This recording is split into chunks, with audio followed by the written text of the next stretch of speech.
Ketua Kamar Dagang dan Industri atau Kadin Kota Cilegon Muhammad Salim ditetapkan jadi tersangka seusai memalak kontraktor pembangunan pabrik milik PT Chandra Asri Alkali, PT Cina Chengda Engineering. Salim bersama wakilnya Ismatullah memaksa kontraktor untuk memberikan proyek sebesar 5 triliun rupiah. Selain Salim dan Ismatullah, polisi juga menetapkan Ketua Himpunan Nelayan Seluruh Indonesia atau HSNI Cilegon, Rufaji Jahuri sebagai tersangka. Ketiganya turut dihadirkan dalam rilis Polda Banten pada Jumat 16 Mei malam.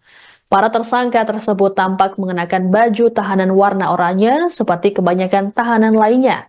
Namun gelagat yang diperlihatkan tersangka seakan tak menyesali perbuatannya karena tampak bersikap biasa bahkan tersenyum.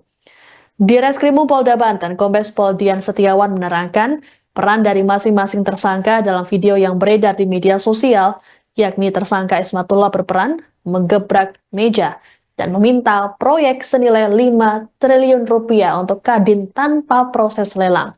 Kemudian tersangka Rufaji berperan mengancam menghentikan proyek apabila HSNI tak dilibatkan oleh kontraktor. Sedangkan tersangka Salim berperan mengajak dan menggerakkan orang untuk melakukan aksi di PT Cina Chengda Engineering. Adapun video tersebut telah memicu reaksi dari sejumlah pihak termasuk Gubernur Banten, Andra Soni yang mengecam keras dan merasa kecewa dengan Kadin Cilegon. Para tersangka kini dijerat dengan pasal 368 KUHP tentang pemerasan dan pasal 160 KUHP tentang penghasutan. About the BOQ, about the tanpa ada lelang, porsinya harus jelas tanpa ada lelang. 5 triliun untuk Kadin, 3 triliun untuk Kadin tanpa ada lelang. Bagi selesai.